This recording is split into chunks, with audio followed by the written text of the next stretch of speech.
अस्सलाम वालेकुम। आज जो है ना प्रोटेस्ट है आयरलैंड में, और ये सारे पाकिस्तानी कम्युनिटीज़ है और उसके अलावा जो है ना बाकी जितने भी मुस्लिम कम्युनिटी है वो सारे आए और आज जो है ना प्रोटेस्ट में हिस्सा ले रहे। उन मुसलमानों के लिए जो जलील ख्वार हो रहे और उसके साथ जुल्म हो रहे, तो काइंडली उसको सपोर्ट करें, उसके साथ जो है ना प्रोटेस्ट में हिस्सा ले ले। आयरलैंड में हम सपोर्ट कर रहे, तो काइंडली आप लोग भी उसके लिए सपोर्ट करें। ये सारे लोग जो है ना उसी के लिए खड़े और इसी के लिए जो है ना आवाज़ उठा रहे, क्योंकि वहाँ मासूम बच्चों के साथ और मासूम औरतों के साथ जुल्म हो रहे हैं। तो kindly It's not very easy to give up a lovely day like this one on a Sunday, which is a rarity for us, get sunshine for a whole few days. Basically, what I would like to say is that, we have to keep this thing going. We have to make sure that our TDs and our election clearing people, when they come along, don't let them hoodwink you. Ask them serious questions. Words are very easy. They will say we are supporting this, but they're not doing anything. And at the end of the day, we don't want a situation where Israel is continuing to flagrantly flout the international law. It's time that we turn around and ask our TDs, or rather our councillors. Through the councillors, we can upload into our TDs and into the soil and insist that we will walk. They will not get the votes, because it's all very well. I noticed that the Palestinian ambassador still is in situ. I can't understand why. Most countries who are lesser than us supposedly have already thrown out the ambassadors, and not only that, they have withdrawn their legation altogether. Now we've got to make sure that we don't allow Palestine to be treated the way what Israel is doing, particularly as Netanyahu's government has an organizational scheme that is going on for a number of years, and it started in 1890, and it's called the Samson Plan. Now, I won't go into the Samson Plan, but you can Google it and look up what the Samson Plan is. And that is one of the reasons why a number of Islamic countries are not retaliating. And yet we see Israel is driving around in their tanks in Palestine. They've turned Palestine into the largest graveyard in the world, and not just the largest graveyard of human beings in the world, of the Palestinians, but it's also the largest graveyard of men, women, but mostly children. 35,000 plus, and the media keeps talking about 35,000 plus people who've been killed and massacred in Palestine. What they keep forgetting, that on top of that 35,000, there are approximately 8 to 10,000 or more who are still buried under the rubble. A few days ago, there was a video being shown on Al Jazeera.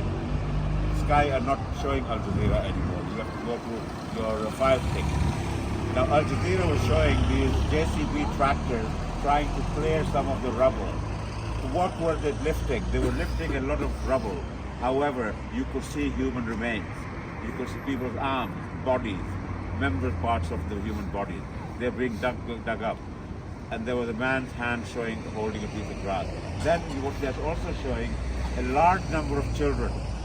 I find it difficult to eat food sometimes, and I'm sure you would find it the same. Children who are younger than the children there, picking grass, trying to eat grass. And we are supposed to be a wealthy country. And the people who are authorizing this massacre are quite happily sitting there having their dinners, 10-course meals and all that.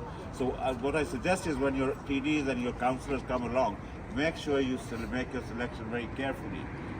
Vote the wrong people, and they'll go back to supporting Israel the way they're doing it. Okay. Well, thank you very much again for giving up your Sunday afternoon to come back here to see our supporters. Although the crowd seems not as big as normal, but believe you me, there is a very large support at the moment, particularly in Iraq. Thank you very much indeed. I'll ask Dave to say a few words, because we've also been getting a lot of support from people before profit. Thank you. Yeah, just like what Parvez said, I think whether it's small groups like this in towns and villages all over Ireland, or tens of thousands on the streets and cities, we're keeping up the pressure. And that's important, because the government are really just playing lip service so far. And, for example, they parrot this two-state solution thing. And if you think about that properly, if Ireland was Palestine, talking about saying that a little bit of North County Dublin and County Louth and a little bit of the west coast of Clare is Palestine and everything else is Israel. So it's not workable, it's not real, and that's why we say from the river to the sea. And we need to get Fianna Fáil and Fine Gael and the Green Party to understand this and stop talking about a two-state solution that nobody wants.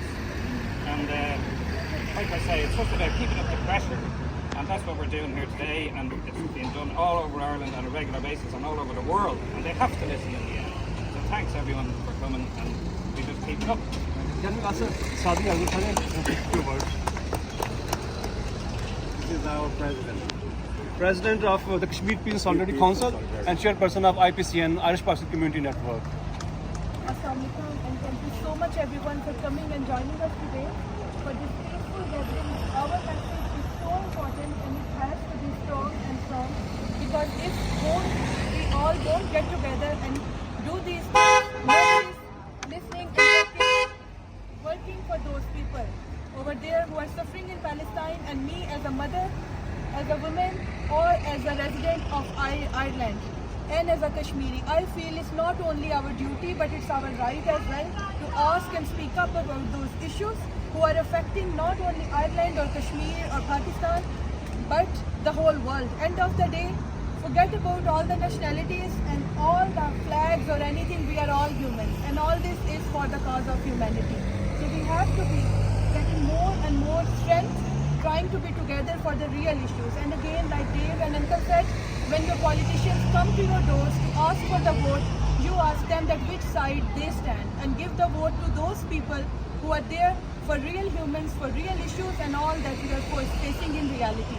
Not those things that are just promises, been there and nothing is done before. So thank you so much for all of you coming here today. We really appreciate it, and please keep coming and be our strength, because we will keep organizing these kind of peaceful demonstrations until Palestine gets its freedom. Thank you so much. Thank you. So, before we go, can we have a one strong chanting again, okay? Free, free! Palestine! Free, free! Palestine! Free, free! Palestine! From the river to the sea! Palestine will be free! From the river to the sea! Palestine will be free! From the river to the sea! Palestine will be free! 1, 2, 3, 4! Occupation no more! 1, 2, 3, 4! Occupation no more! 1, 2, 3, 4! Occupation no more! Gaza, Gaza, don't you cry! Palestine will never die! Gaza, Gaza, don't you cry! Palestine will never die! Gaza, Gaza, don't you cry! Palestine will never die! Free, free! Palestine! Free, free! Palestine!